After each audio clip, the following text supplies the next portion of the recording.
If that unit comes online and you get, for instance, $1,000 a month in additional revenue per unit, that's $12,000 a year, and you're adding that to your NOI. Let's say you just want to do it. Don't take any expenses out. That $12,000 a year at a 10 cap of value would add $120,000 in value at a 10 cap.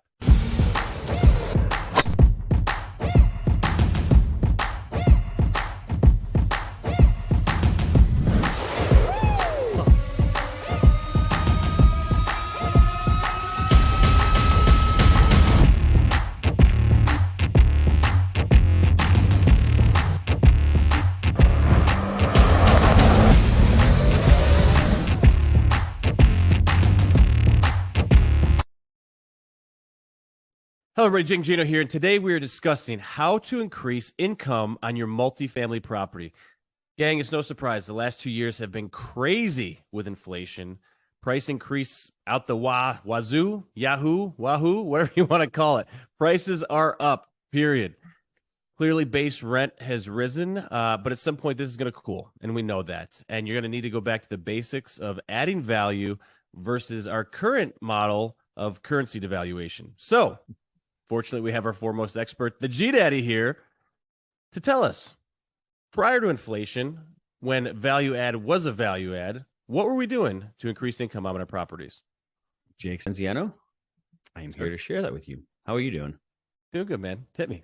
First one, we like to add additional units. Bottom line is, if you can start adding units to a property, and it doesn't seem like a lot. I'll give you a perfect example. There's 2 properties we've done in the last year that we've done this. We took a 48-unit property and we added 2 units. They had a nice office there. We split the office down. We made a 2-bedroom and a 1-bedroom. Adding those additional units not only brings on revenue, but it really expands the NOI. And this 40 unit that we just closed in April, we're going to be adding a unit there. So let me do some quick math for you. If that unit comes online and you get, for instance, $1,000 a month in additional revenue per unit, that's $12,000 a year, and you're adding that to your NOI. Let's say you just want to do it. Don't take any expenses out. That $12,000 a year at a 10 cap of value would add $120,000 in value at a 10 cap. At the 5 cap number where we are, you just added $240,000 of value at a 5 cap by adding 1 unit on the property. Now, by a show of hands, who wants to do that, Jake? You up for that? I'll take one. Give me some of that. And at the end of the day, it is about cash flow. So you're adding cash flow to the property without really increasing the expenses a lot. What you're doing, you're getting some more property management fees on there. You maybe have some utility expenses, but for the most part, that $1,000 that you add on, a lot of that goes and hits the bottom line. You're maximizing your asset too, which always feels good. Yes. And, for us, we had offices there. We didn't need the office space. There was dead space there. So to generate it, you're not doing anything. You're using the footprint of the property. Now, obviously, you need to get the C of O's. You need to get all that work done. But what does it cost you? $25,000 to $30,000 or $35,000, let's say, to do a complete rehab? Brand new units too. Brand new, and you put in $35,000 and you add $240,000 in value. You've like 8x'd the return on that. I would do that every single day of the week. So when you're out there underwriting deals and you're looking at deals, you may see some garages on the property. You may see some commercial units that are sitting there vacant. You may see some basements there. You may see an office that's been neglected. You may see 3 or 4 or 5 storage sheds that we've seen on properties. Keep your eye out to see where you can add additional units to the property. And maybe there may be land there that's just sitting there that you may be able to build 3 or 4 more units. Take a look at that. Adding those additional units can really start adding up. It's funny that you brought this up because I'm mentally going back through our deals, and we've done this on numerous occasions. It's not out of the ordinary that there's going to be opportunities to make this happen. And Mr. Stenziano, might I remind you, where was I this weekend? I was in Knoxville, Tennessee, hanging out with my boy. Rocky Top, baby. I walk into one of our units, and I'm just mesmerized by how beautiful the Rand team renovated one of our properties. It was a clubhouse, and they renovated it into office space. So not only did we renovate this property and put our offices there, we are saving every month on actually not having to pay rent to rent out space for our property management company. We're actually saving on that, but we're also have the comfort of having amazing offices and not being worried about getting kicked out and having rent go up. So we've done that on that property, and we've got another property where we're building out office space as well. So we've utilized not only using office space, but adding additional units on there. So when you're going out there, think about that. Think about as you're growing, you may be able to grab some of this space and utilize it for yourself as well. Yeah, our HQ2, our accounting department, we have 6 offices up there, and it's great. I mean, brand new office space, and it was just sitting there. We weren't using it, and Mhm. imagine if we had to rent that out because we used to have an office that we rented, and now we have two that we own. So it's a Mhm. beautiful thing. I love it. Love that. The second one, I'm going to just throw this and lump this all in. It's called the fee game. When you take over properties, especially from mom and pops, they don't charge pet fees. They don't charge late fees. They charge small application fees. They just don't charge the fee game. And I'm not saying go out there and fee a resident to death, but a lot of these things you need to add on as a precautionary tale. If a tenant is paying you late, they need to get charged the late fee. Application fees need to go where the market is. If it's $60 for an application fee and you're doing 5 or 6 a month, that's an additional $300 a month in revenue that you're generating. We use non-refundable move-in fees, so that's another fee that we like to actually add on. We don't like security deposits, so when we're underwriting a deal, we know on average about 10 to 15% of revenue will come from our fees. So if we're seeing a property doesn't have these fees on there, well, there's a big value add for us. And it's twofold. Like I said, you're trying to do these late fees, security deposits by really worrying about how the resident is behaving. You don't want them to be late. And also pet fees. Pet fees are great. Dogs are a pain in the butt on the property, but you need to charge for them, and you can generate significant amount of revenue because people like pets, and that you have to offer that Hmm. amenity to the residents. Jake. Well, if you look at our market in Knoxville, I mean, you go into Home Depot, people are walking around the store with animals in the store. Mm-hmm. Like this is a big deal to me. When I see animals walking around the store, I'm saying, is this? It's just how we live these days, right? And not a dog hater, but should a dog be walking around the store? I guess so. Dogs sitting outside of restaurants now. People take their dogs on airplanes. I think Mm-hmm. they're in the seats with them now.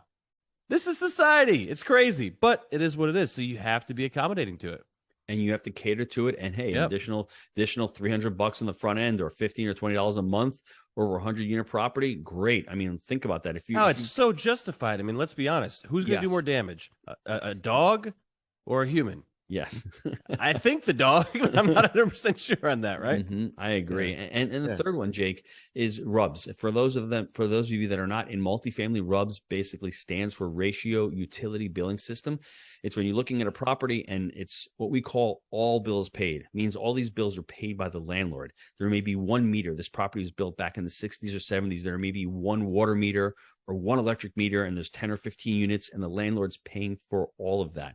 Well, what you do is you actually submeter that out, or you ratio it out to each resident and let them pay their pro rata share. Now, it may not seem like a lot, but when you have 10 units and you're paying, $800 in water bills, that's $80 per unit. That's a lot of money that you're actually giving back to the resident, and it's adding to your bottom line because you're collecting that rent. So that third one, RUBS, for us was a game changer in multifamily because it's all about driving net operating income in multifamily. That's how you derive the value. And if you're able to push RUBS, and there's other fees also, water, garbage, sewer, and then you're also doing pest control. A lot of these properties, they charge pest control back to the resident. It might not seem like a lot. Once again, on our 130 unit property, it's $3 a month, right? 130 times three. What is that? That's 300, it's like $400 a month. At 12 months, it's $405,000.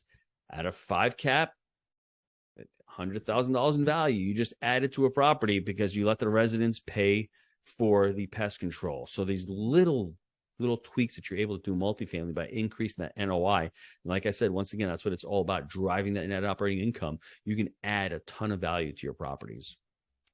You know what the best value add is, Gino? No, tell me. An investment in your education, sir. And the best place to get that is at Multifamily Mastery 5. I'm going to tell you why.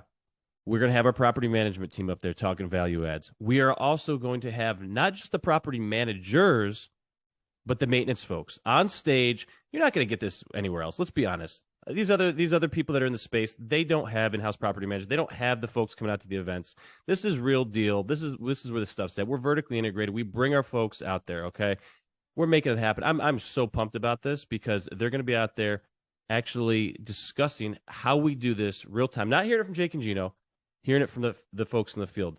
And I'm going to throw a couple out there to you that I love as well. Washer dryer hookups. A lot of times we've added washer dryer hookups to our communities. This makes it a true apartment home. Love, love, love washer dryer hookups. Love me some education because that's where you grow. And also, I got one more. This is a little sneaky one. As you grow in your market, knowing your market rent. How do you do that? You start a portfolio. You see what the profit per unit is as you go down. Are the 2 beds performing? Are the 1 beds? Are the townhomes? This and that. And you can really dial in a competitive advantage there because you know what the market truly needs by growing your portfolio. And that's how we target deals. We've gotten very clear on what we want. We like townhomes. We love 2 beds or more. Okay, we love brick exteriors. We hate decks. We hate breezeways. And the list goes on and on. So when something comes onto our desk and we see it and it checks the box on all these different criteria for our market specifically, we go hard at it. We're doing it right now. We got a deal on the plate that basically checks the boxes. So, gang, getting to know your market is huge. And always, we believe in buying deals for the long term. Think in decades. I'm Jake. He's the G Daddy. We make it happen. We'll see you next time.